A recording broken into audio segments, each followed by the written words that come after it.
Família, aqui quem fala é Aikau React e eu hoje trazendo para vocês aqui um react de um pedido aqui do Cauã, um pedido de um membro aqui que fez esse pedido, mais um do vídeo do Fator S nesse canal aqui. Ele me pediu. Aí você pergunta, cara, tá tendo muito pedido, né? Desse Cauã aí. Por quê? Porque ele é membro aqui no canal. Se você quer ter essa exclusividade, podemos dizer assim, né? 6 de membro aqui no canal, mano. Tem simplesmente 4 níveis de membro aí, onde você pode pegar diferentes tipos de benefícios. Eu quero muito dar uma atualizada aí nesses benefícios aí. Tô pensando em deixar meia pra vocês aí. Mas pelo amor de Deus, mano. Eu não sei nem o que mais colocar de benefício pra vocês. Eu tô sem ideias, mano. E ninguém tá indo pra... Por seja membro, mano. Então seja membro aí do canal, ajude aqui o seu maninho aí, calma, mano. Hype React, deixa o like aí embaixo. E vamos ver aqui, o vídeo de hoje é... Até onde o Homem-Aranha chegaria em Invencível, mano. Tô bem curioso aí pra ver o que caceta... como o Homem-Aranha vai chegar. Porque assim, pô, uma coisa é o Marroraga, né? Outra coisa é o Miranha. Bom, vamos ver aí, let's go. Bora, até onde o Homem-Aranha chegaria em Invencível, realisticamente.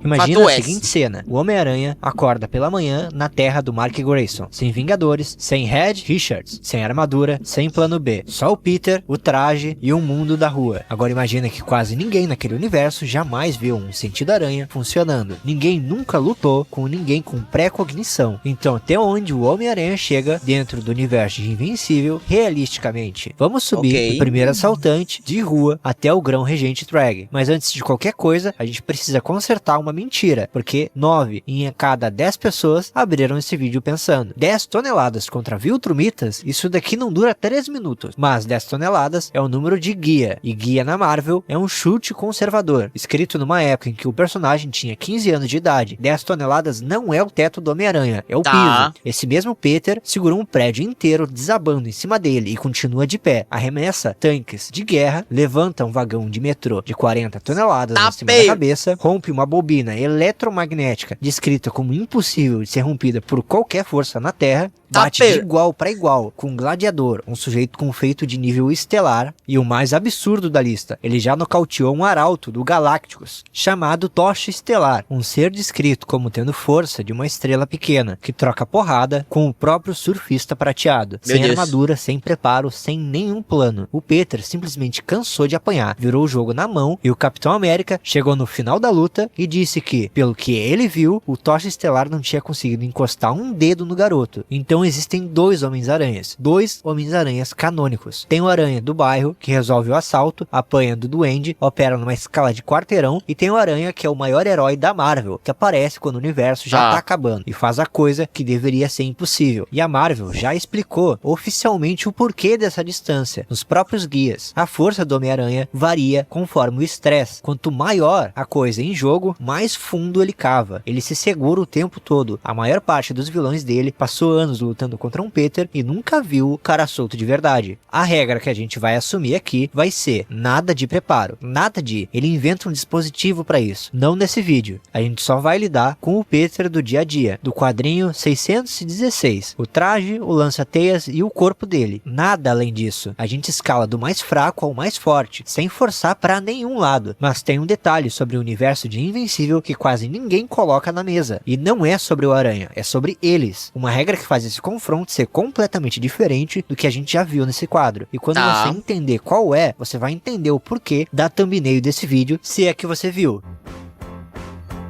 Mas antes de jogar o Peter contra qualquer um, tu precisa entender por que esse universo, e especificamente, é o pior lugar possível pro pessoal de Invencível receber o Homem-Aranha. Pensa comigo, em Dragon Ball, o Aranha tem um teto que não tem a ver com força. Ele para porque não adianta socar alguém que volta a existir a partir de uma célula, ou explode planeta de birra quando percebe que vai perder. Na própria Marvel, ele encara telepatas, feiticeiros, manipuladores da realidade, mestres de ilusões. Nada disso existe na Terra de Mark Grayson. Não tem magia. desvia, não tem controle mental relevante, não tem regeneração absurda, não tem eu explodo o planeta se eu perder. Invencível é decidido por 3 variáveis e só. Quem bate mais forte, quem aguenta mais porrada e quem chega primeiro. É o único tipo de disputa em que o Peter nunca saiu na desvantagem, porque a coisa que costuma derrubar o Homem-Aranha em última análise não é força, é hacks, e ali não tem nenhum tipo de hacks. E o segundo ponto é que o sentido aranha não é um desvia de bala, é uma pré-cognição do perigo, um alarme que dispara antes da ameaça existir, e que funciona de olhos vendados, que faz ele lutar no automático, à beira do desmaio, que deixa a percepção dele tão lenta que o Peter pensa em piadas no meio da briga. E pré-cognição não é vantagem de velocidade, é uma vantagem que anula a categoria de velocidade. Não importa quão rápido você é, se o cara saiu do lugar antes de você decidir atacar ele. A cultura Viltrumita inteira é construída em cima de uma só coisa: velocidade esmagadora. Você aparece, o cara não te vê e acaba. É assim que o Nolan mata a Guarda do Globo. Em milênios de conquista galáctica, o Império nunca precisou de um plano B, porque nunca existiu alguém que soubesse de um soco antes dele chegar. O terceiro ponto é o que a galera mais erra. O Homem-Aranha segura prédio inteiro desabando em cima dele. Ele rompeu uma bomba eletromagnética descrita como impossível de romper por qualquer força na Terra. E qualquer força inclui também bombas nucleares. Os braços do Dr. Octopus, que o Peter derrota se segurando, aguentam explosões do nível de cidades. Isso não é durabilidade de bairro, isso é uma durabilidade muito acima. E com isso posto, o primeiro degrau é a ralé da Terra. O Doutor Sísmico é um maluco com braceletes que fazem terremotos. Kursk eletrocuta um alvo por vez. E o Peter já drenou a eletricidade da armadura do Doutor Destino. Machine Head é o chefe do crime. Os Flaxianos, aquela invasão inteira, são soldados com lança. Nada disso é degrau. Isso é o Peter indo trabalhar no dia a dia dele. E o próximo andar é o que a galera chama de os heróis mais poderosos da Terra. Mas eles também tomam uma surra. E eu vou explicar exatamente por quê. E por que tem uma exceção dentro da ralé da Terra.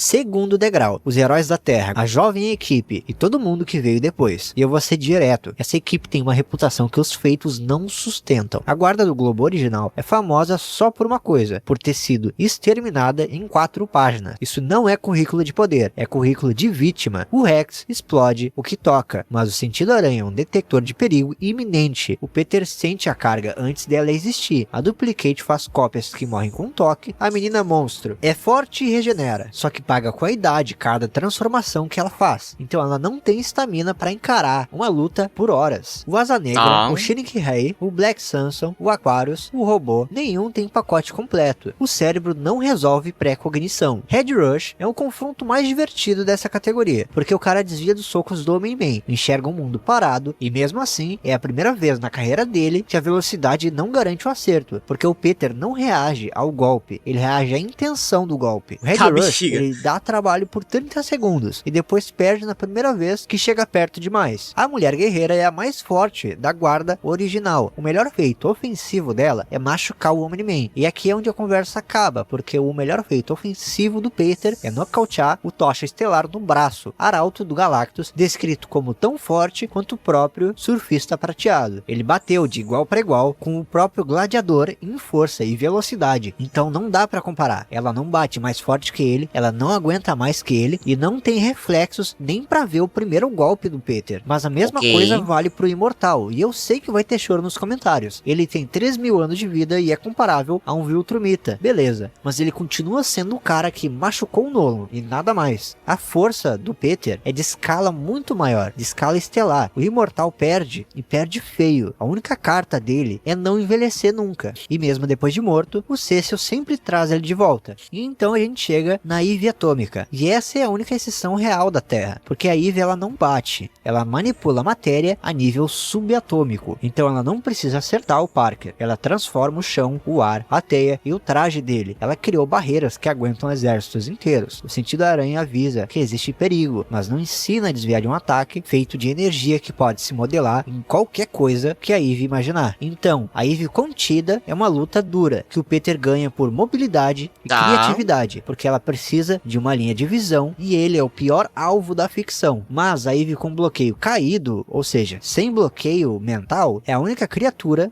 do planeta, não considerando os Viltrumitas, que tem a capacidade de apagar o Homem-Aranha da existência sem nem tocar nele. Porque contra a transmutação de matéria viva, não tem esquiva, não tem reflexo, não tem teia. Então, em suma, o Peter limpa toda a Terra. E já que a gente já provou que a Terra toma uma surra pro Homem-Aranha, entra agora a ponte entre a Terra e o espaço.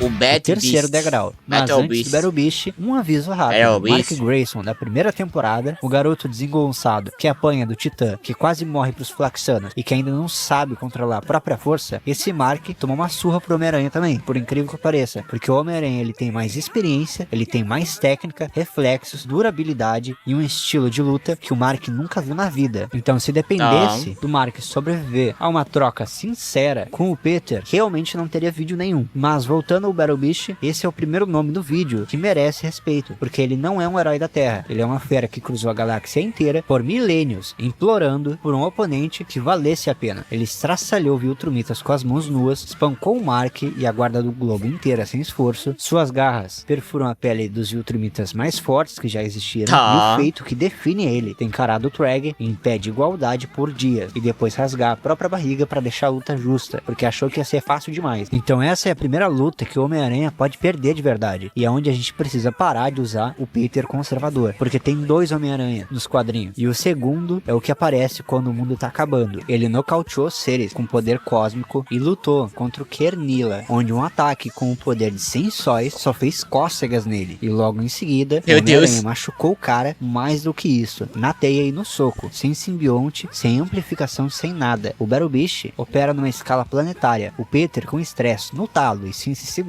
passa longe disso. O Battle Beast nunca lutou contra alguém imprevisível dessa forma. A vida inteira dele foi trocar porrada com gente forte que só ataca de frente. Ele nunca enfrentou uma pré-cognição. Ele vai errar uma vez, duas vezes, três vezes, vai levar uma teia nos olhos, vai tomar um golpe em articulação e vai começar a rir, porque é exatamente isso que ele passou procurando por milênios, e vai levar o soco mais forte que um ser humano já deu na história dos quadrinhos. O Peter vence no limite absoluto, com o osso quebrando, quase morto, mas vence. O Battle Beast morre sorrindo, agradecido e do jeito que sempre quis morrer. Mas é preciso honestidade nesse momento, porque esse foi realmente o teto do Homem-Aranha, no absoluto máximo que ele já demonstrou em todos os cenários favoráveis a ele, contra alguém que lutava por diversão e não pra matar e eliminar rapidamente. E os Viltrumitas não lutam por diversão, eles lutam pra terminar uma batalha. E o primeiro nome que desce dos céus tem a reputação que faz toda a galáxia se ajoelhar.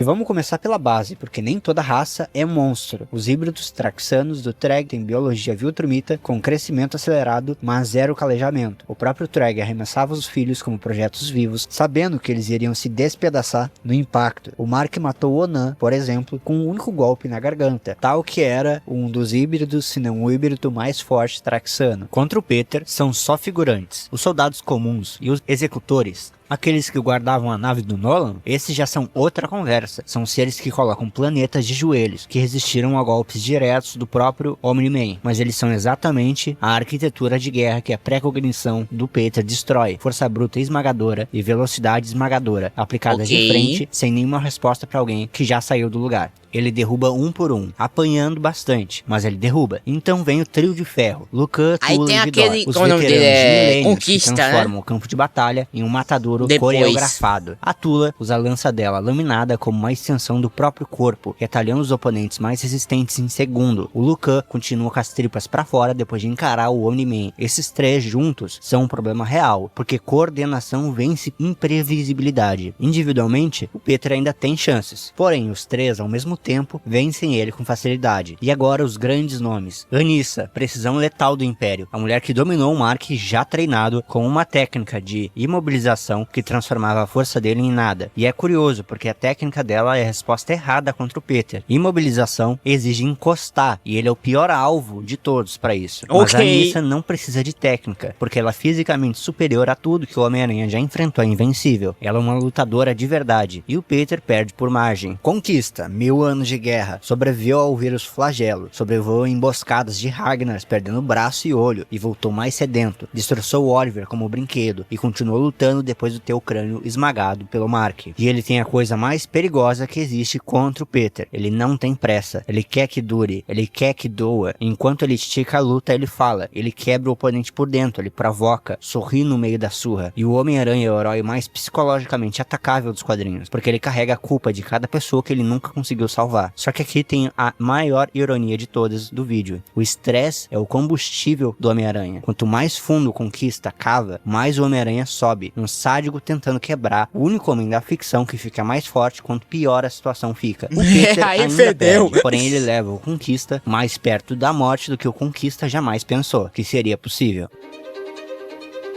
Então a gente chega no Omni-Man, a régua da franquia, o grande Nolan, direto do Imperador Argal, séculos de vitória na linha de frente, uma força de invasão solitária capaz de ajoelhar mundos. E o maior argumento que ele tem a favor dele é o argumento da velocidade. E é legítimo, porque o Nolan cruza milhões de anos-luz em uma semana. Isso é deslocamento bilhões de vezes acima da luz. Só que a velocidade de viagem dele, no vácuo, não é velocidade de combate. Esse mesmo Nolan recebeu um dano da Mulher Guerreira, do Imortal dentro da atmosfera e leva porrada de gente que não chega nem perto de qualquer coisa perto da velocidade da luz. Se ele lutasse na velocidade em que ele voa, a Guarda do Globo não teria durado nenhuma página. Além disso, do outro lado tem uma coisa que o Nolan nunca enfrentou em séculos de conquista, alguém que não precisa ser mais rápido, porque já sabe de onde o soco vai vir antes do Nolan decidir dar o soco. O Peter já lutou contra o Gladiador, que é um velocista cósmico. Ele já foi tratado como intangível por gente muito acima do Império Viltrumita. Portanto, o Omni-Man não dá blitz no Homem-Aranha. Ele vai ter que lutar. E nesse cenário, onde o Nolan é fisicamente superior, mais resistente, e é um veterano de guerra que se adapta, o Peter não tem realmente chance. Ele até fere o Nolan, tira sangue dele, em público, mas perde, não por milissegundos.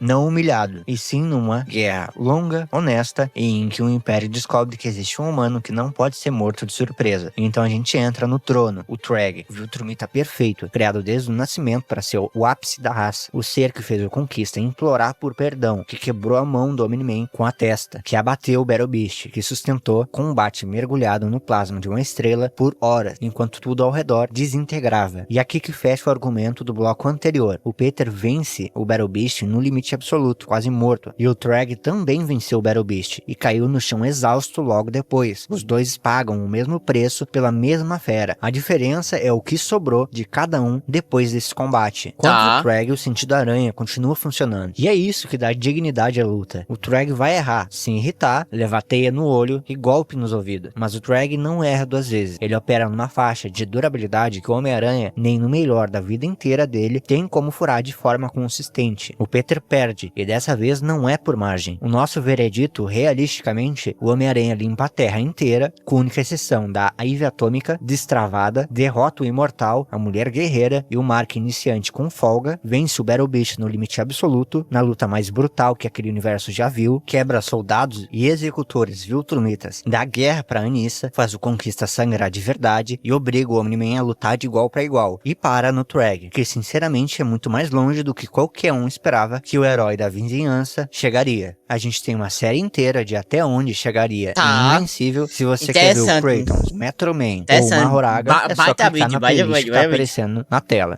Não pensava que ele chegaria tão longe, não. De próximo vídeo, eu leio todos os comentários. Até a próxima. Eu pensei que ele ia parar no Conquista, mano. Eu pensei que ele parou no Conquista, acabou. Mas não, ele foi bem mais longe do que eu achei, mano. Mas também o Treg é complicado, né? O Treg é complicado que só desgrama. Mas tá aí, bate a vídeo. Gostei pra caramba, mais um vídeo bom pra cacete do Fator S. Obrigado, Calma, pelo pedido aí. E é isso, mano. O que vocês acharam do vídeo, pessoal? O que vocês acharam do react? Comentar o que acharam aí desse vídeo que eu trouxe pra vocês. Caso vocês tenham pedido aí de alguma coisa, pedido interessante aí pra eu trazer, tipo vídeos assim que eu trouxe agora nesse react, digam aí nos comentários. E caso você quer que os seus pedidos sejam priorizados, seja membro aqui no canal, mano. Ajuda aí o canal. Você sendo membro aqui no canal vai dar mais motivação aqui pra eu trazer mais react ainda pra vocês, mano. Não é isso? Tem mais o que acharam? E até mais, família. Falou e fui.